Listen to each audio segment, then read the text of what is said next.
Hey friends, I know you're looking at a black screen right now. Give me a second to share the screen. You should be able to see the title. We're gonna we're gonna do a little snooping into Peter because again, I wanna like him. I really wanna like him. And I have to be honest, it's been a long time since I had read Peter 1 or 2. I had forgotten how short and how rather ambiguous they come off. And so we're going to look at other things regarding Peter because here's my problem. Now, I know how other people feel about the church, but that your walk isn't my walk. I was raised in the Catholic Church, and I see in history where the Catholic Church, meaning universal, was a thing. Like Christ was creating one universal church. What I don't see is where that Roman title came into play. I don't like that. I don't think it's supposed to be that way. And I know that persecution, when it comes, mostly will come from the mainstream church. Because remember, there's always more than one. You have the original, the unique, genuine creation, and then you have the counterfeit or shadow of that. That's what I'm looking into right now.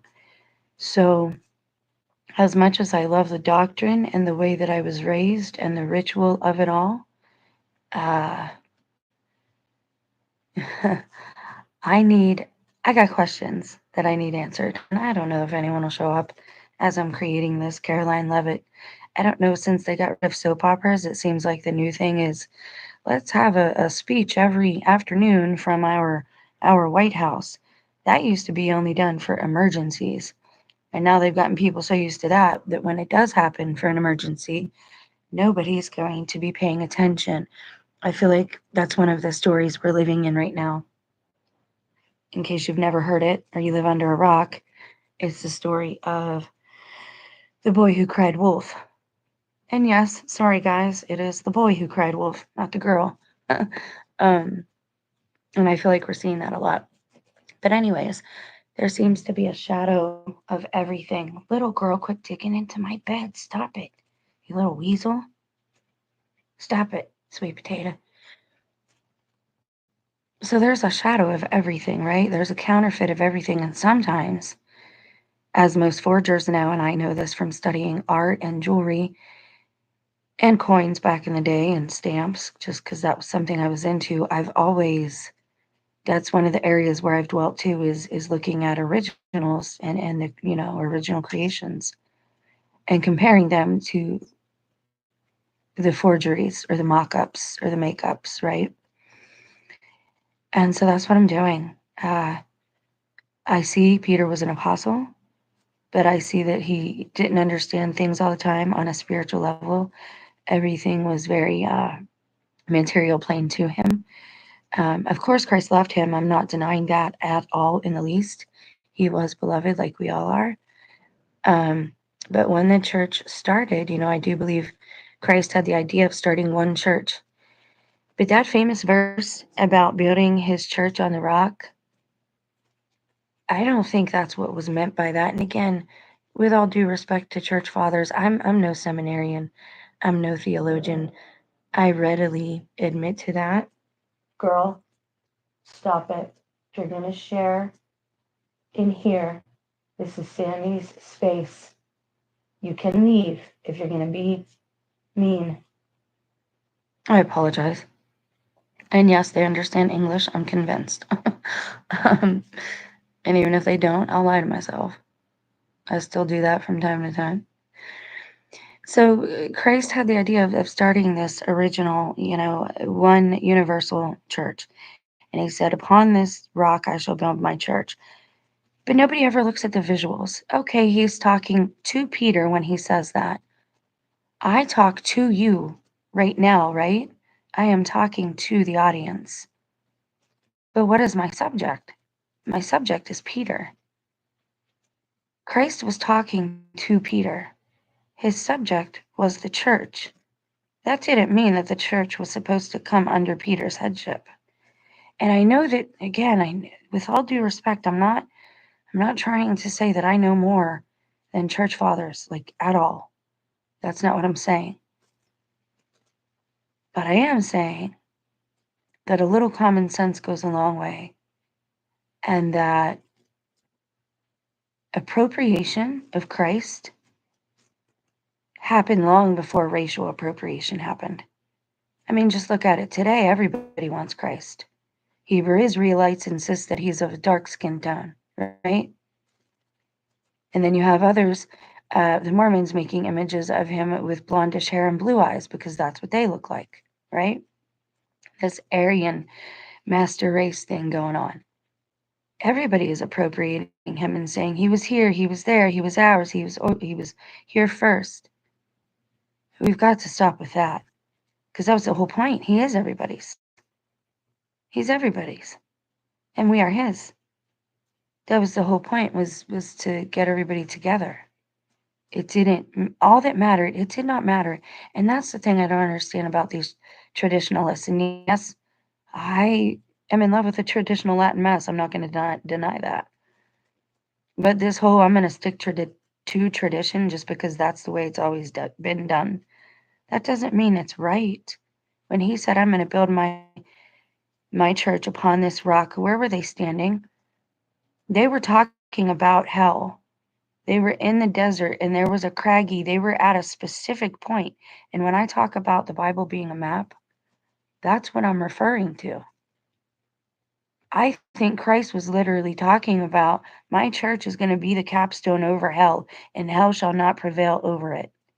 He was talking to Peter about his church was not going to be of brick and mortar, that it was going to be a spiritual revelation upon the earth. And yes, I just said spiritual upon the earth, and you're probably like, what does that mean? The earth is material. The earth is our home.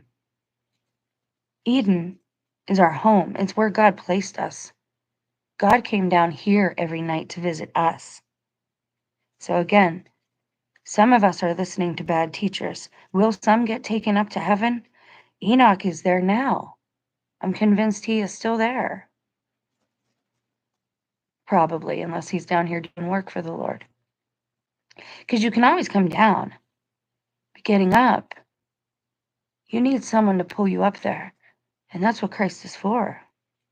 So it doesn't matter if you wear hoodies, if you wear suits, if you wear dresses, if you wear pants, if you have red hair, if you have blonde hair, if you have brown hair, if you have a big nose, if you have a little nose. When I talk about physical attributes, that is for people to recognize that spiritual things are manifesting materially.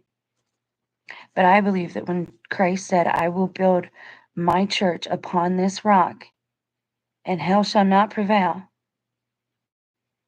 he was speaking quite literally and spiritually. He meant his church would be the capstone over hell, on top of Hades. So I think there's a place where his first church, whatever that looks like, because that was the goal. The Christian Inquisition, everybody talks about us being like this warmongers and holy wars and wanting, bloodlust and all this. Actually read information before 2015. Go back to books. Go back to the root. That's not exactly how it went. Pagans were killing their children. They were killing other people for just wandering into their territory. They were sacrificing human beings, which causes all kind of chaos on the earth, in case you can't see that now. From all the blood over intent rituals everybody did on YouTube, which are still here. And that's the problem with the internet. If somebody can watch something over and over and over again, and it can get released over and over and over again. You put it on a magnetic tape, though, and it's stuck there. There's a revelation. I hadn't planned on saying that, but I've looked into digital and analog for a long time. And that's why I do this. And that's why sometimes I have to listen to my own videos over again. I'm going to have to remember to watch this one and write that down. All right. So, enough of an intro. People have had time to see the notification. Let's get to it. I'm going to read you an intro here, an interesting piece of artwork. And again, I'm not saying this is Peter's fault. When people are deceased or they die or they're taken from our side of the veil, it's very convenient to say whatever you want about them. And I'm sorry, but I have no sympathy for these vile pieces of crap who rewrite history, who poison the people of the earth, who take our children. I have no sympathy for them. They've been told, they've been warned. Theodore Daniel's right about that. And if he ever watches my videos, I pray a lot for him lately. But enough is enough, man. Why are we allowing this to go on? I know why you're allowing it, because it's not happening to you. You know, Kanye said something very interesting before he fell away from God. He said, I had all these people talking to me about praying for me, praying for me, praying for me. He said, that's great. No, I'm glad people were loving me. He said, but they could have actually done something to help me and nobody would do anything. He said, they could have they could have been there for me. They could have helped me get my kids. They could help me see my kids. Being a Christian is more than praying, folks. And most of us aren't walking the walk. You got to be brave, you got to be bold, and you got to be courageous, and you got to be willing to upturn some of these stones that have been laying around forever and look underneath and not turn away if what you find is worms. Because we've been lied to, and I'm tired of it. Information on the Gospel of Peter, it is not canonical. It was never put into the canon. So answer me, riddle me this. Riddle me this, all my bat lovers out there. If Peter is the Pope, the first Pope, because we had bishops before Peter, right? We did. We didn't have a Pope. I didn't know that. I didn't understand. There's certain bits of history of the church that I wasn't aware of that you just aren't told. You got to go looking, right? So there were bishops before Peter. I just started looking into this. I just started reading that bit of Eusebius because I've been Christ focused, man. I'm all about Christ. But this church is using Christ's name and it's using his apostles' name, and I want to know if they should be doing that. And right now, all roads lead to Rome. They're leading the world, man. And now we got an American Pope from Chicago, where Obama's from, where we have a giant set. The only place you ever see news in America is Chicago, LA, and New York. That's it. Because they're not real cities. I don't care what you say. It doesn't matter to me how many of you people say, well, I live there, and I don't care. You could be a bot. I don't know you. And I'm not trying to be mean or, rude-hearted. It's the truth. We have to stop believing things just because somebody says it. Somebody once asked me, what would you say if I told you were God? I said, I wouldn't say anything. I'd be very disillusioned. What I should have said is I'd call you a liar. I'd be disillusioned because, number one, I'm a real pale, I'm crap. I better not be the Lord. But what I should have said first, which I should have said you're a liar. I thought that was a given, though, right? That should be a given. Like in algebra. Something you shouldn't have to say, you just know. But there are no givens anymore today, folks. And again, that's why we're looking into Peter. So why was he made the Pope? Because I'm not understanding how this happened. Peter has 2 books, two letters. In the whole of the canon, you mean, the Catholic Church, that says Peter is our head. You only give him 2 books? In all of canon. That's all you give him. And I forgot how, again, ambiguous they are. Sure, he's written of and about in other gospels. But if other writings were maybe attributed to him, why were they kept out? And sure, you might say, well, they weren't really written by him. Why would someone else, and riddle me this, why is somebody else writing as Peter? Why is anyone else writing as Mark? Nobody can answer that. The atheist will say, well, to convince you Christians that it's not a lie. Way back then, that's what they were thinking. No, because we already had Essenes, we already had the Carthins, we already had the Nassenes, we already had the you take the oh, what is that vow that you take, the oath? Nazarenes? We didn't really need Christians and Catholics, to be honest. We already had all these other little sects following Christ. We had the Ebionites, we had the Ethiopians. So how did Peter become the head of the Roman church when Rome is who killed Christ? Because I'm getting really irritable about this point. They killed him. Granted, not on his own. They say your sins killed him. Well, was it our sins, really? Because I wouldn't have killed him. I allowed it, yeah. For our sins, sure. But does that mean we should be cheering it on with bloodlust? No, we're supposed to know the difference between right and wrong. Information on the Gospel of Peter. F. Bruce writes, Jesus and Christian origins outside the New Testament. The doetic note in this narrative appears in the statement that Jesus, while being crucified, remained silent as though he felt no pain, and in the account of his death. It carefully avoids saying that he died, preferring to say that he was taken up, as though he, or at least his soul or spiritual self, was assumed direct from the cross to the presence of God. We shall see an echo of this idea in the Quran.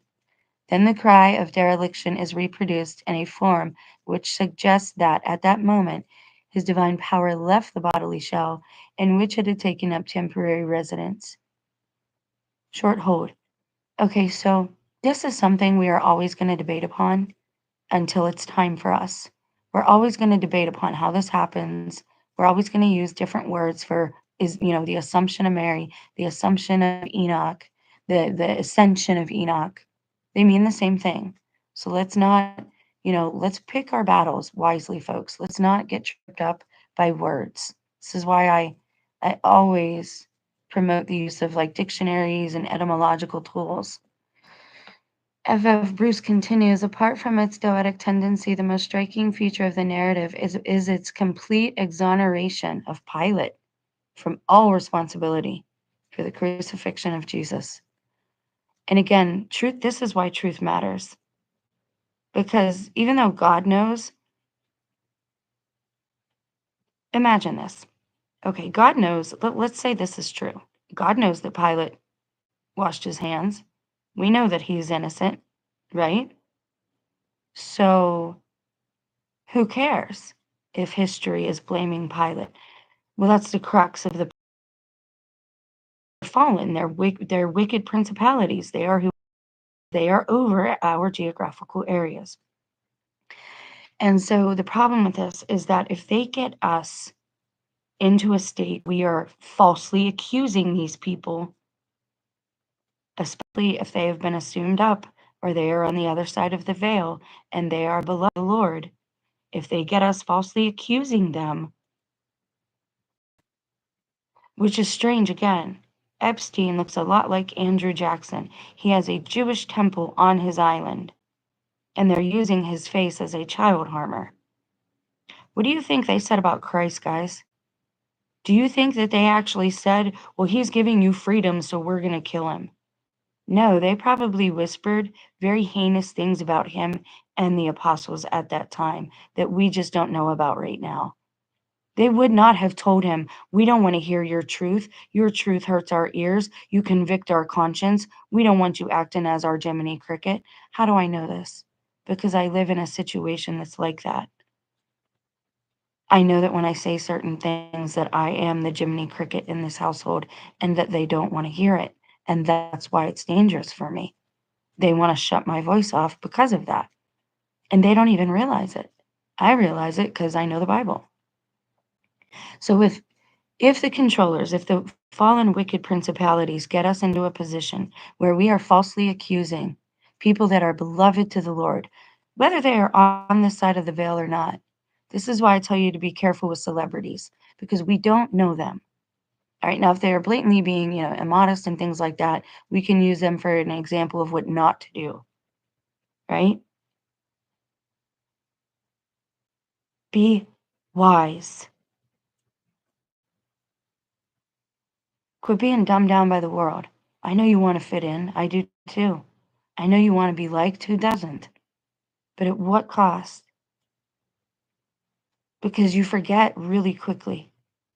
It sucks you in. I got sucked in by algorithms and the dopamine hits from the like when I was selling makeup.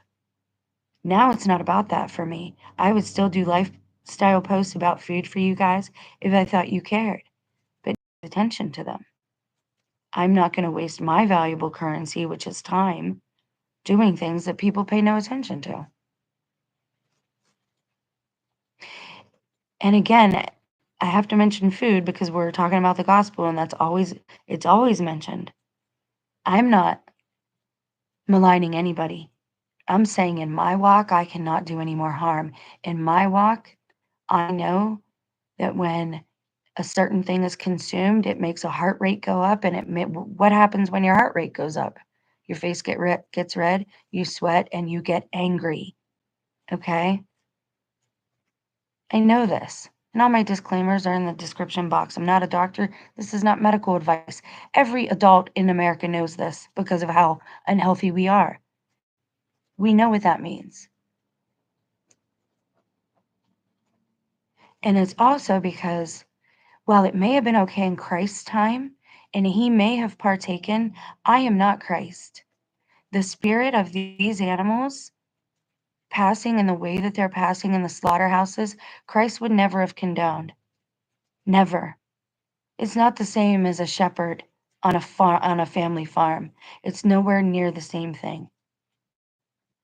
And I would never, ever tread on somebody's lifestyle who's living the farm life with their family. Good for you that you're sustaining your family. My problem is corporate America. My problem is the corporations that think they can run the earth. My problem is them turning us into corporations.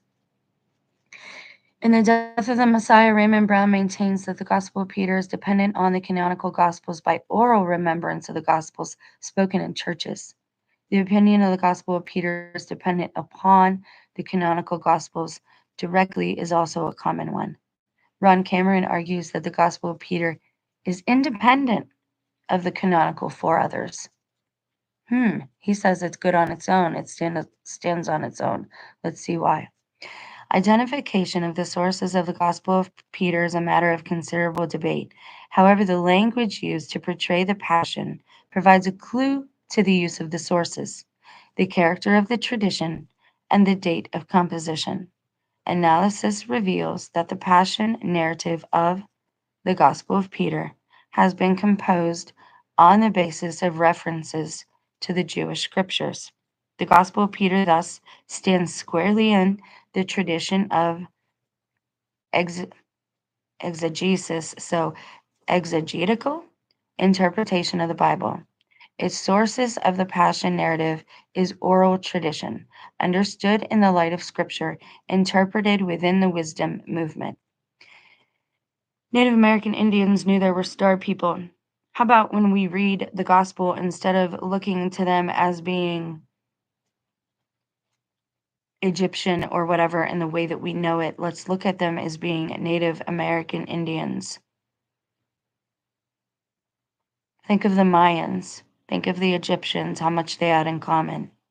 Think of the robes that Christ wore. Think of the Romans.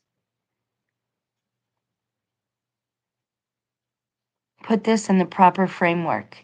Oral tradition. Jewish people do it. Native American Indians do it. I'm pretty sure they are the lost tribes. And I'm pretty sure a lot of us Americans have that blood running through our veins. And it's why so many of us are waking up. Like mine is on fire. I can barely sit still. I want to go see the land where I've not seen yet. I don't know how to describe it. It's like a quickening in your, not just in my spirit though, it's in my body too. Okay, its sources of the Passion narrative is oral tradition understood in the light of Scripture, interpreted within the wisdom movement. That fascinates me. Now, we've been searching this website for maybe a month now, little over. And wisdom movement, that's not the first time we've seen that phrase.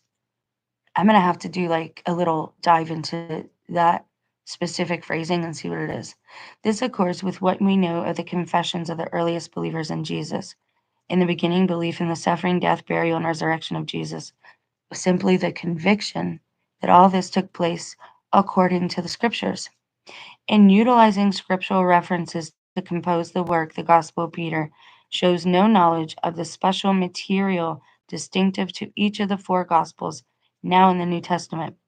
The developed apologetic technique typical of the Gospel of Matthew and of Justin, a church wait, a church writer who lived in the middle of the 2nd century, which seeks to demonstrate a correspondence between so-called prophetic predictions in the scriptures and their fulfillments in the fate of Jesus, is lacking.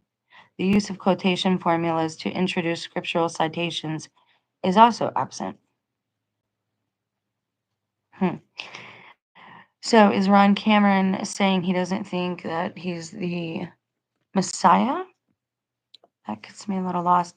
I've seen a little of that lately, but again, any new information, and this is not new, but if you find new information, please be careful with it and understand that we are in a strange season. It's hard to believe anything because now they're changing everything that they've always told us. So, which one is the truth, right? This is where your discernment matters. Where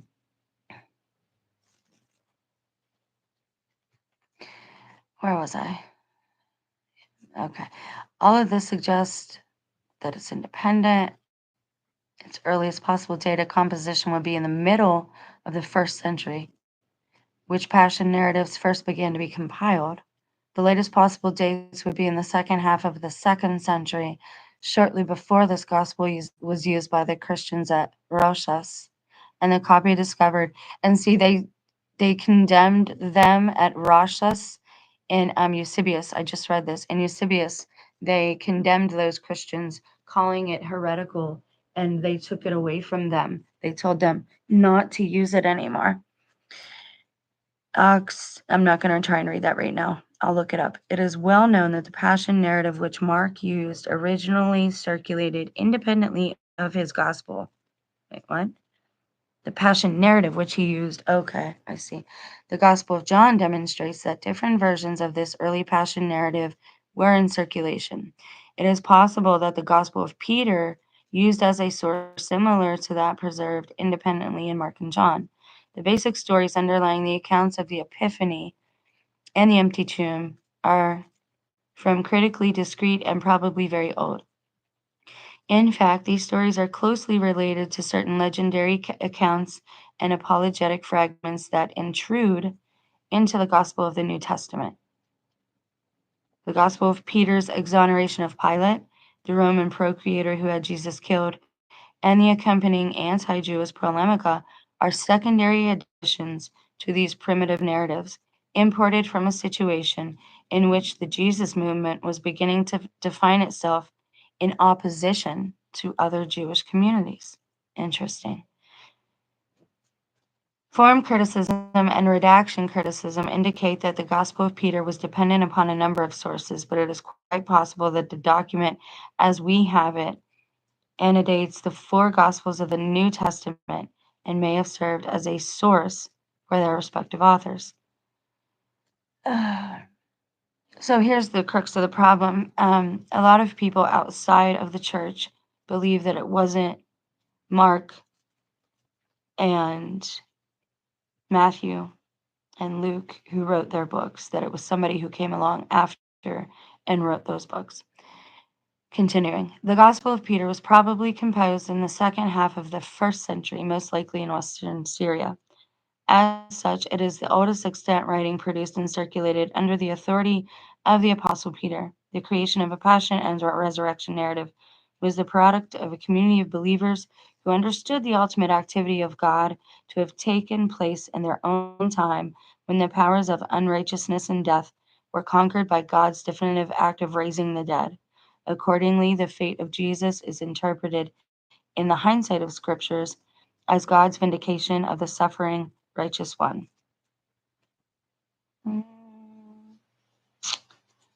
J.D. Crossan is most famous for his reconstruction of a cross Gospels preserved in the Gospel of Peter that served as the basis for the Passion narrative in all four canonical Gospels. Crossan has set forward this thesis briefly in four other Gospels, as well as in his book, The Cross That Spoke. Koester has criticized his hypothesis for several reasons. The Gospel of Peter has been preserved mostly in one late manuscript, making certainty about the text difficult.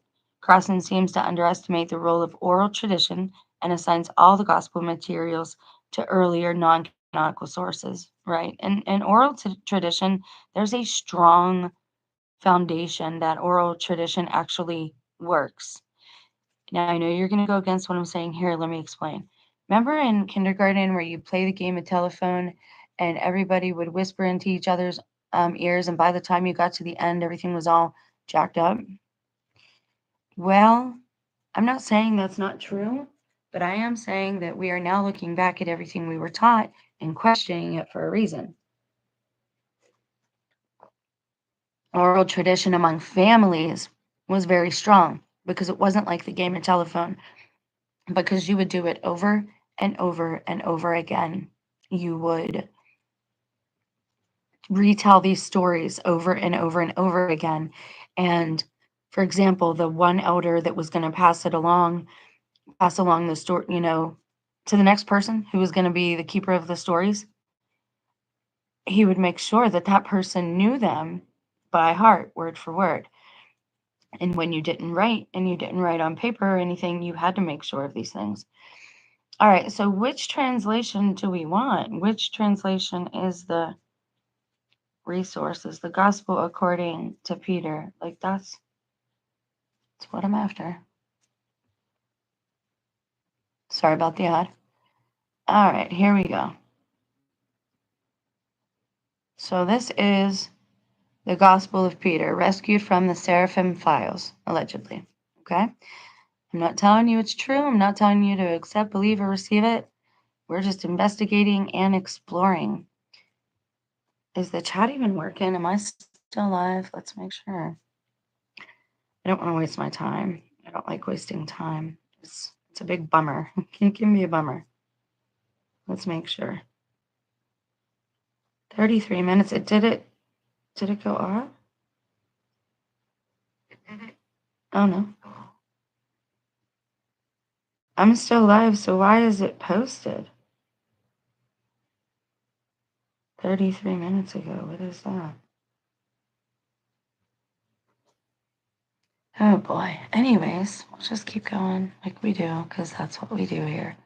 We just keep trying.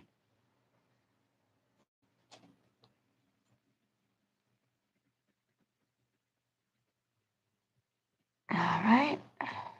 Yeah, it looks like it's still on. Okay.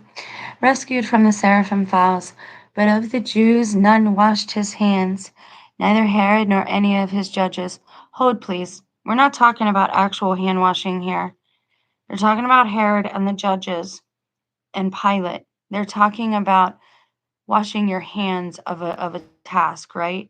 I wash my hands of him, right? Pilate said, I wash my hands of this. I am not gonna execute this man. If you people want to do it under your law, then that's what you have to do. There's the ringing in the right ear. Oh, but wait, that's just because I'm any moment, which I may, but that doesn't deny the fact that that only happens when I'm talking about certain times. It's not a consistent all the time ringing, not that one. Okay, so when they talk about washing his hands, they're talking about washing their hands of the situation, okay? Washing their hands of involvement, of accountability. This is amazing to me because these people nowadays don't take accountability for anything. It's like one of those cases of the opposites. Their ancestors cursed them, and now they take responsibility for nothing. So that's what they're talking about here. It's not literal hand washing, okay? So we're going to get into this here, this argument, and I'm not going to interrupt. But of the Jews, none washed his hands, neither Herod nor any of his judges. And when they had refused to wash them, Pilate rose up. And then Herod the king commanded that the Lord be taken, saying to them, "Whatever I command you to do to him, do." Here's now this part that you see right here, I'm gonna come over here and show you. This part right here where it says this account, this is this is editing, this is somebody's commentary just saying, adding in this account tends to lay more responsibility on Herod and the people while relieving Pilate somewhat of his share in the action that was taken. And if you read the gospel, you can tell that. Like you can pick up on that. Now, granted, like I said before, the council at Nicaea might have made it very hard for people to see the true fruits of the gospel. There are some really precious fruits and gems that people are missing the fullness of the gospel, and you can still glean them from canon, obviously, but you can't. You're not getting the full story on some of it. But you get the idea there that Pilate, because the Jews curse themselves. They say, "Yes, blame us, and our children. Let his blood be on us and all of our children's children." And that's terrible. 2. And standing there was Joseph, the friend of Pilate and the Lord, and knowing that they were about to crucify him, he came to Pilate. Oh, and asked the body of the Lord for burial. And Pilate sent to Herod and asked for his body.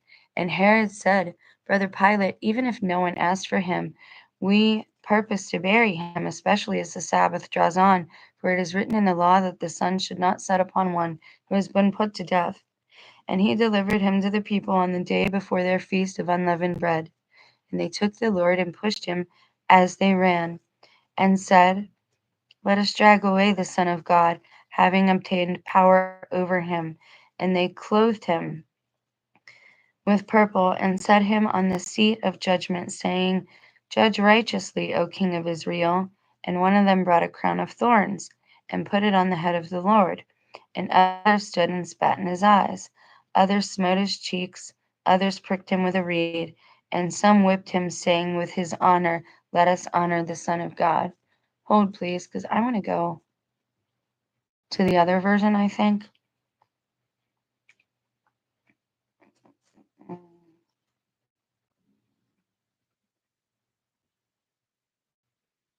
Let me see if this is the one. Some of them are just more beautiful. They're just, and you can tell they're written more in that time.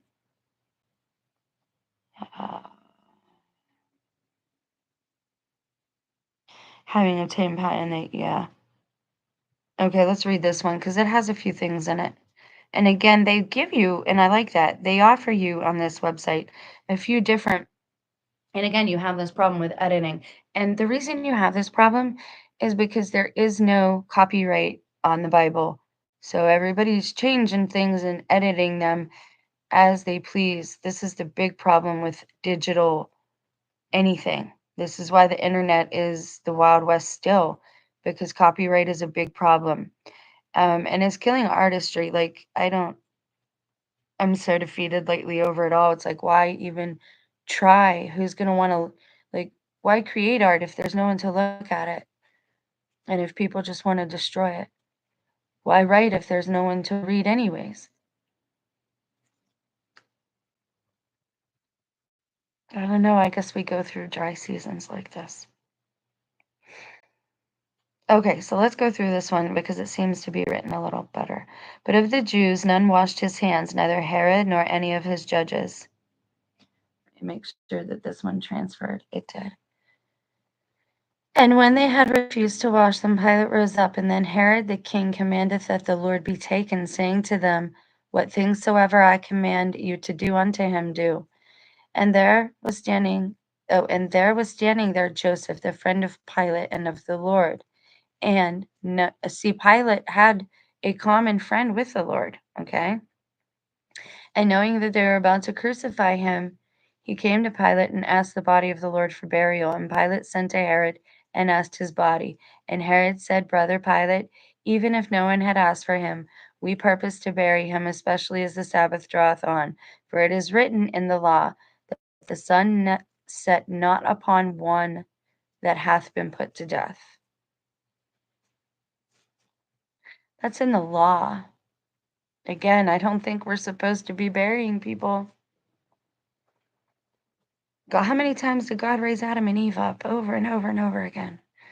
God tells us he will resurrect us. And this time, I don't think we're supposed to be doing it. And he delivered him to the people on the day before the unleavened bread, their feast. And they took the Lord and pushed him as they ran, and said, Let us drag away the Son of God, having obtained power over him. And they clothed him with purple, and set him on the seat of judgment, saying, Judge righteously, O King of Israel. And one of them brought a crown of thorns and put it on the head of the Lord. And others stood and spat in his eyes, and others smote his cheeks.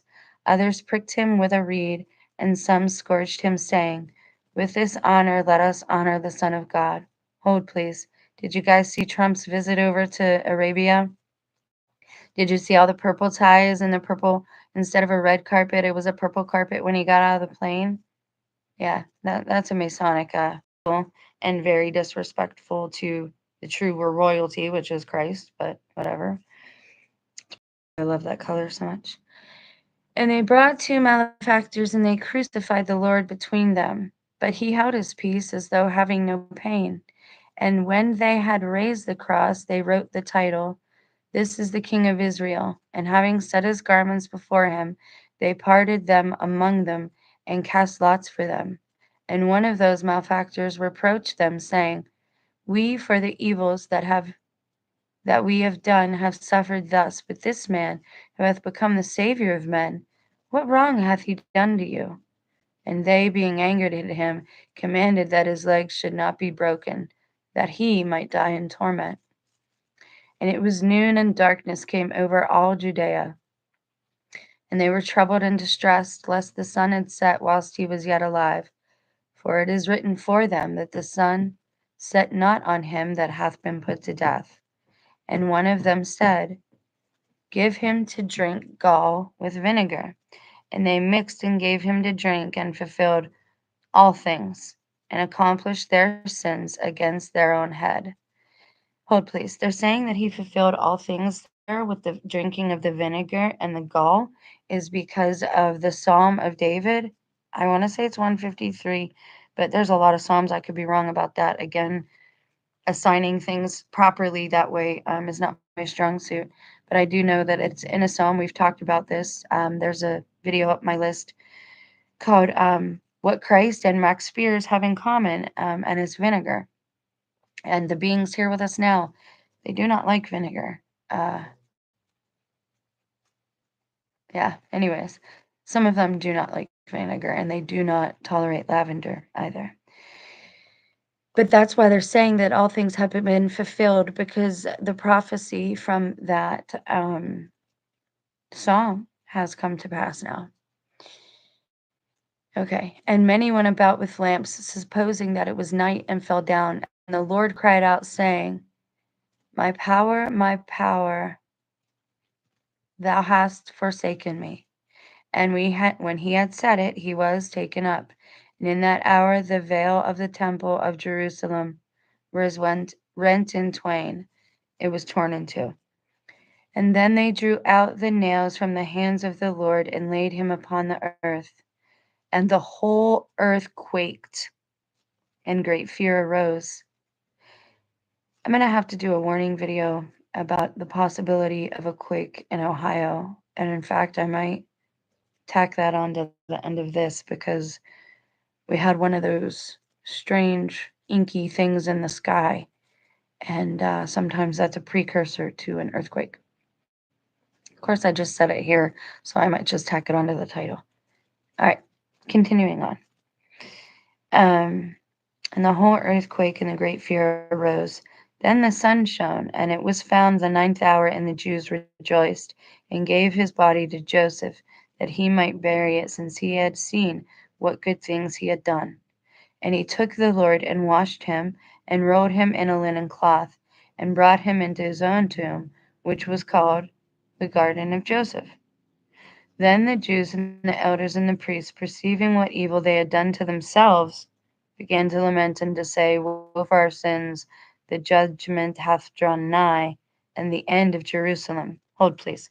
Now that's the thing. They had said at the foot of the cross, And I don't think Peter got that. I don't think Peter, if this is actually a gospel, Peter, notice that he's able to say certain things that are happening, but not all of them.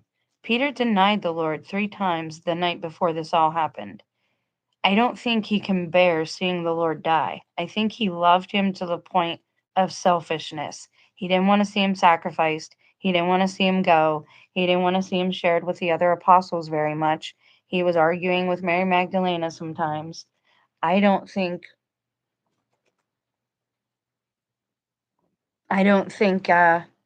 he saw with his own eyes everything. If you read the other gospels and if you read some of the letters and things about Pontius Pilate, you hear there that the Jews curse themselves. And I've read this on a video before. The Jews say, curse, yes, his death shall be upon us and all of our ancestors, all of our children's children. And now, after that great earthquake and the things that are happening, this set of Jews knows what they've done is wrong. Okay. Okay. So it says here, they began to lament and say, the judgment hath drawn nigh, and the end of Jerusalem. And I with my companions was grieved, and being wounded in mind, we hid ourselves, for we were being sought for by them as malefactors, and as wishing to set fire to the temple. Huh. And again, the temple was already destroyed. Some of these prophecies, guys, have already happened. That's why this third temple business, I don't know. I don't know, man. You gotta read like a study Bible or something and quit listening to YouTube preachers. These people are about money. Unless they're someone with a small channel who is like a preacher in a small town, right? And he actually has a congregation and he's read the scripture for years and years and years. Most of these people are in their little group and they support each other. For example, if everybody on my channel gave me $1 a day, and I gave you or not a day, a month. If everybody on sub to my channel gave me $1 a month, and I gave one of you, or each of you maybe, $1 a month, right? If we each kept doing this, kind of like the chain letter, we would all be supported and nobody would have to work really because we would each be passing around the money and everybody would get what they needed when they needed it. Sure, there'd be some thin times, but that's kind of the concept of these types of things. Mm. And how did I get to that from that? Why was I mentioning that? Yeah, it was something to do with what's going on now with the church. Oh, yeah, they're all involved in their own donation type things. They all know each other. That's why they refer you to each other's channels. That's why they say the same things, and the gospel can be found in Corinthians. I was listening to somebody whose videos I used to share, and I still watch her sometimes for news, and she's also in Ohio. Watchwoman. She can't even get through the gospel anymore without being irritated. Like she can't get through it. She got demons, man. I watched her yesterday. Her hands were cramping up. She couldn't say his name. She can barely get through the gospel anymore. It's getting real. You don't have to believe me. Go to her channel and watch. So, oh, I'm lifting and this, that, and the other. No, dude, why did you stop reading the gospel to people? Why are you This is all politics, man, and it's all demonic and it's all a cult. And I don't care who I offend. We're not, as Christ followers, we're not supposed to be doing this. You want to eat from both tables. You want to eat from the table of Caesar and from the table of Christ. And we're not supposed to be doing that. You give Caesar his due. If you need to pay your taxes and obey the law of the land, you do that to a point. But when it starts going against the law of God, against basic compassion for your fellow man, that's when you got to stand firm, be bold, and brave. Be brave.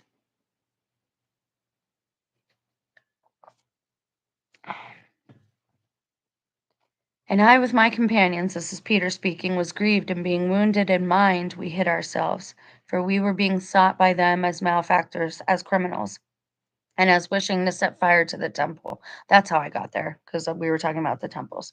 So again, some of these things have already happened. If you look in, for example, my Catholic Bibles, again, I know that we're investigating this. I know what people think of them.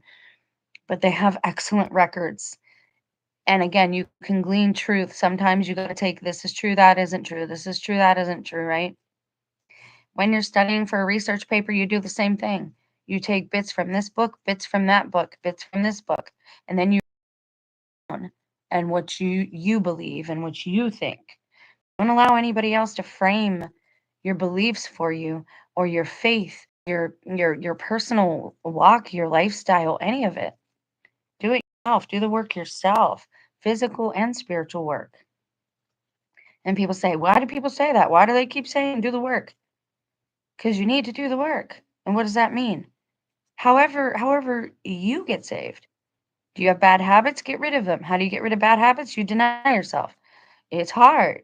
You create new habits. You replace the bad habits with good habits that are more productive and more fulfilling and just better for you and healthier. I mean, I could go on and on, but I won't.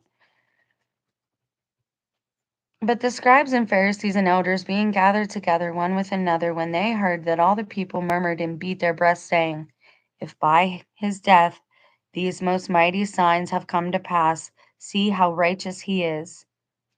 The elders were afraid and came to Pilate, beseeching him and saying, give us soldiers that we may guard his sepulchre for 3 days, lest his disciples come and steal him away. And the people suppose that he is risen from the dead and do us evil. And Pilate gave them Petronius and the centurion with soldiers to guard the tomb. And with them came elders and scribes to the sepulchre, and having rolled a great stone together with the centurion and the soldiers, they all together who were there set it at the door of the sepulchre. And they affixed 7 seals. Huh. Huh. I just figured out what the 7 seals are. That's why they don't want us reading this. It's not some spiritual thing. That's how Christ. Is he actually going to come back out the way? Hold on, let me think about this. Because he hung out with the apostles after he resurrected.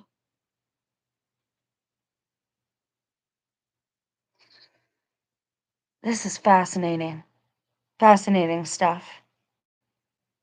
We know the ending from the beginning, but the ending is going to look like the beginning. We've already been told this. It's going to look like that again. Somewhat. This is what I talk about when I say breadcrumbs and riddles.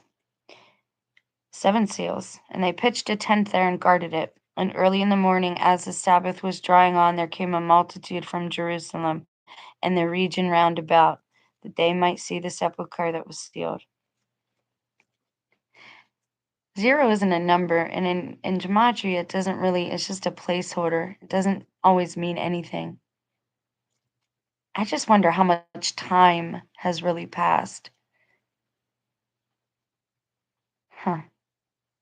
And in the night in which the Lord's day was drawing on, as the soldiers kept guard 2 by 2 in a watch, there was a great voice in heaven, and they saw the heavens opened, and 2 men descended from thence with great light, and approached the tomb.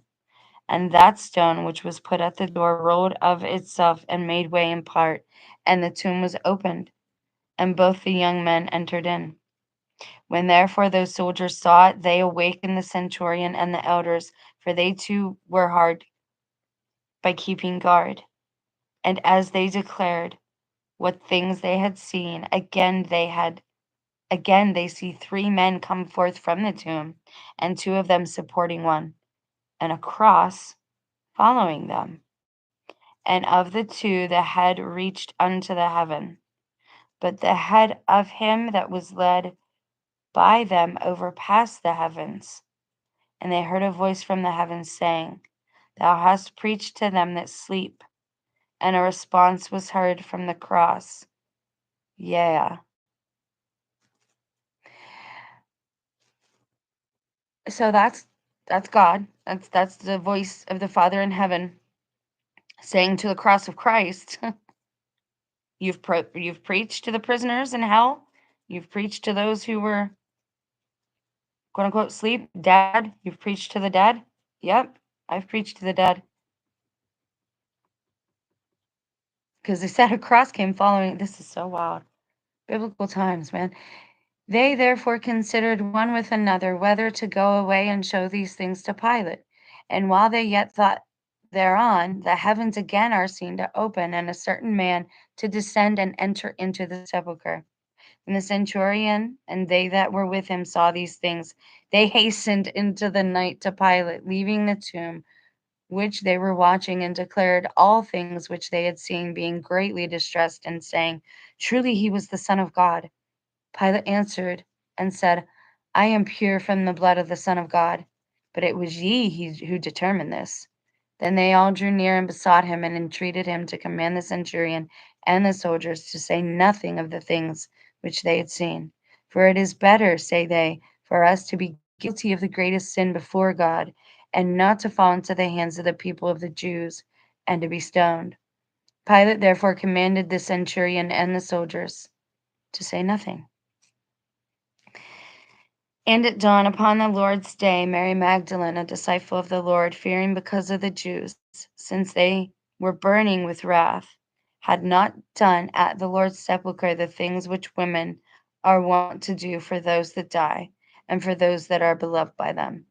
Right there, it means the women sometimes will take like the essential oils or the oils, the frankincense, the myrrh, and something called spunknard. I actually have some of that. And you know, you rub it into their body. And this is something that is usually assigned to the women because it is a more motherly, nurturing task. Okay, so that's what she went to do. Now that everybody's gone and night has fallen, she's going to sneak in there and try to do these things that are supposed to be done.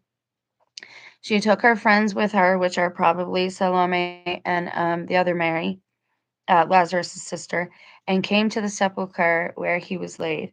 And they feared lest the Jews should see them, and they said, Although on that day on which he was crucified we could not weep and lament, yet now let us do these things at his sepulchre. But who shall roll away for us the stone that was laid at the door of the sepulchre, that we may enter in and sit by him, and do the things that are due? For the stone was great, and we fear lest someone sees us. And if we cannot, yet if we but set at the door the things which we bring for a memorial of him, we will weep and lament until we come unto our home. And they went and found the tomb opened, and coming near, they looked in there.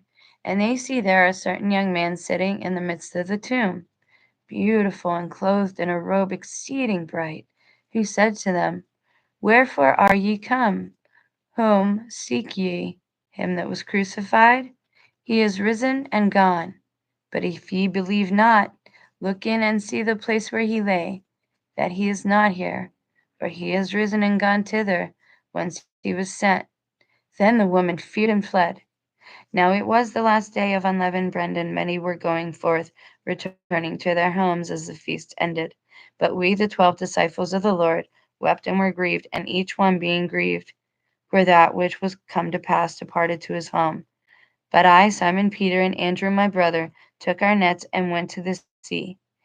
And there was with us Levi, the son of Alphaeus, whom the Lord. Okay, now is that the end? Okay. Now they're comparing it to Matthew 27, is it? And then Mark. So this is where they're making the comparisons. And they also say I was listening to a podcast last night talking about how the secret gospel of Mark slips in real nice to the regular gospel of Mark.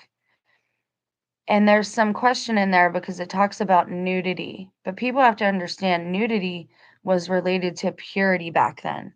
It wasn't always meant as a fornication indicator. It was meant this person is pure. You need to be pure before the Lord, meaning get rid of all of your. I'm going to share something right now, and I don't know if I should, but I will. I pray in the shower. Some people are going to be really offended by that and be grossed out. I'm going to tell you why. Because I have no shame in front of the Lord. What do I mean by that? I mean that God made me, and I am as I am. And one place that I can get privacy one place that I can cry and my tears are purified with the water falling down upon me. And they kind of mix with the water and they're hidden a little bit. And my cries are kind of quieted and they might not bother the Lord as much. Because all throughout we hear about Mary's strength and Christ's strength, how they didn't cry out during the crucifixion. I need to suffer like that. I need to get better at that. Um, but I pray in the shower and I have no shame about it because that's how the Lord made me. That is how He made me. The problem is that people look to Lucifer as liberating us from the garden. I heard Paul, who wrote Exit to Eden on his channel, say, which I've talked with him a few times, like typing in his comment section. And he's a really cool dude, and I like his books and I like his writing, but he's in that alien agenda camp. And oh shoot, I lost what I was gonna say because I was looking out the window at the squirrels. God, I am like Cammy though. I'm like one of them little chipmunks or squirrels. Ugh, that probably means it's time to hang it up and be done with this video. Sometimes I do that. Doing a video reading style and off the hook is not always easy. You lose your train of thought a lot, especially when you're alone and you don't have like a partner to like pull you in sometimes and remind you like to stay on task on certain things. So I do appreciate your patience, your understanding, and just for being here because I know it's not a polished and posh channel. Now, we're going to go back here real quick.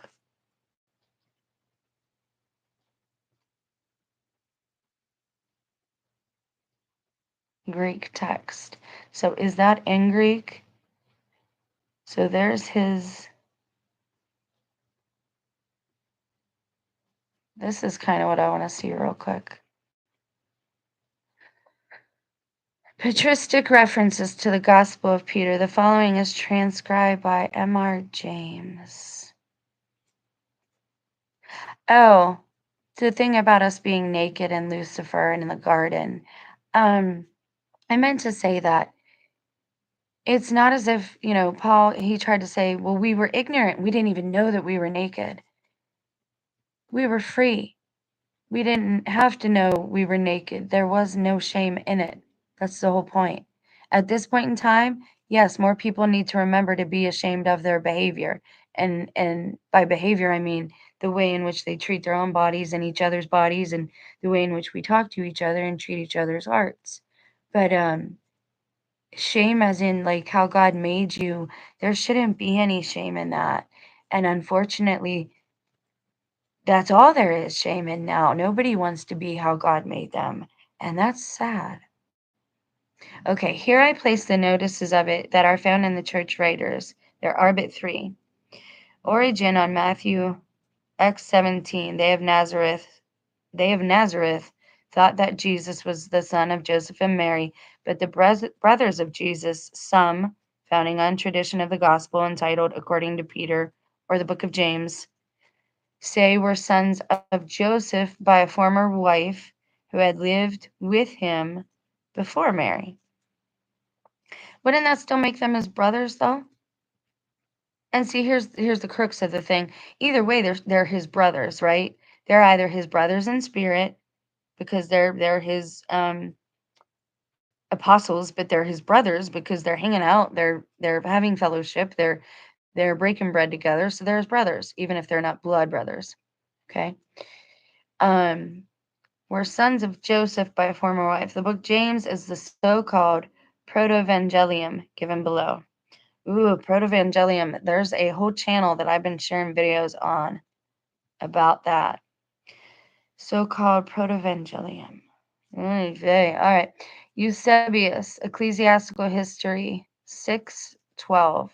Treating of Serapion, Bishop of Antioch, about AD 190 says. So I actually have this book. This is what the church history that Eusebius wrote says about this.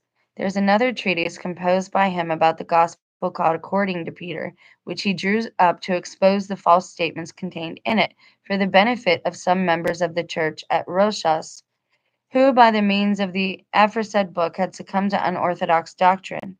Of this it will be well to adduce some passages in which he states his view of the book, writing thus: For we, brethren, accept Peter and the other apostles as we would Christ.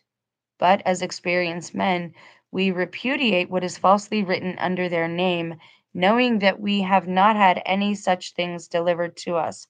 For I, when I was with you, supposed that all of you adhered to the right faith, and not having gone through the gospel which they produced under the name of Peter, I said, if this is all that seems to cause you scruples, let it be read. But now that I have learned from what has been told of me that somewhat of heresy was nesting in their mind, i.e., their mind had its lair in a certain heresy, I will take care to come to you again, so brethren, expect me soon. Again, this is a letter for the church at Rochus, because they are using the gospel of Peter, and this guy doesn't want them using it. But you who have comprehended of what manner of heresy Marcion was, and how he contradicted himself, not understanding what he uttered, will learn the truth from what has been written to you in this treatise.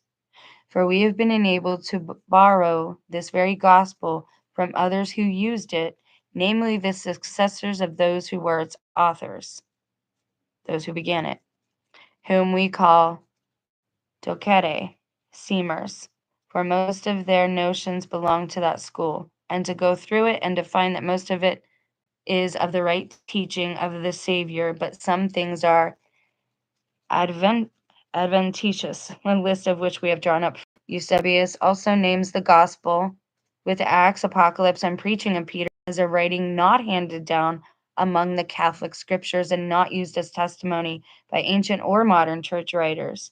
This, as regards the Apocalypse and preaching, is an exaggeration. Theodoret of Heretical Fables, so take this with a grain of salt. The Nazarenes are Jews who know Christ as a righteous man and use the gospel called according to Peter.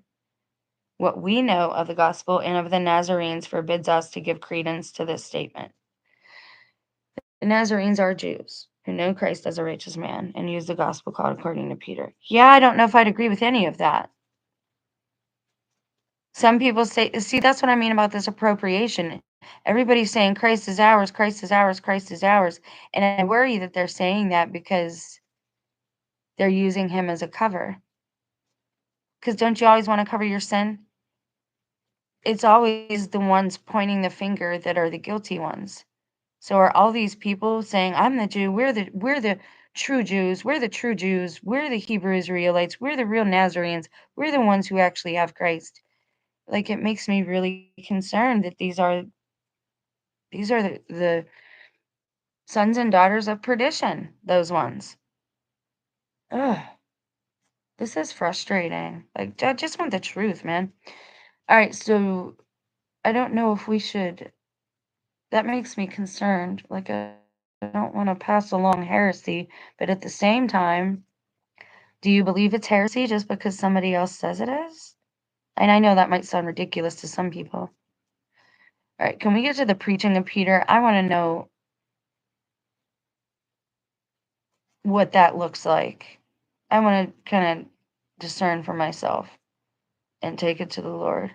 Okay, so we have 1 Peter, Gospel of Peter. It seems to be in some type of order. Apocalypse, there's preaching of Peter. Is this going to be super long? Chronological list, text, offsite links, preaching of Peter. Okay. The preaching of Peter is known primarily from its quotations from Clement of Alexandria. Origen also mentions the document and states that Heracleon made use of it. Is that why they say heresy? Just because of one person? I thought it was like a word like deceivers. I didn't know it meant like a group that they were refuting. Here's by M.R. James, Mr. James. Not really. Let's see how long this is. I don't know what this looks like. How long have we been live? I don't want to make this too long and everybody get irritable if they come to watch it an hour. The following selection is excerpted from Montage Road James in the Apocryphal New Testament. So let's see how this looks. Again, our principal source, known as Clement of Alexandria, who makes a series of quotations from it. Clement Alexandria, and in Preaching of Peter, you may find the Lord called Law of Word. I mean, that makes sense.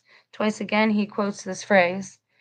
But that the most approved of the Greeks do not know God by direct knowledge, but indirectly, Peter says in his preaching. Know ye then that there is one God who made the beginning of all things and hath power over their end, and the invisible who seeth all things uncontainable, who containeth all, having need of naught, of whom all things stand in need, and for those whose sake they exist, incomprehensible, perpetual, incorruptible, uncreated, who made all things by the word of his power, that is, the Son. I'm actually going to end that video here. We will start the next video here. My belly's growling a little bit. Got to take the dogs out. But I also have something else planned for the next video.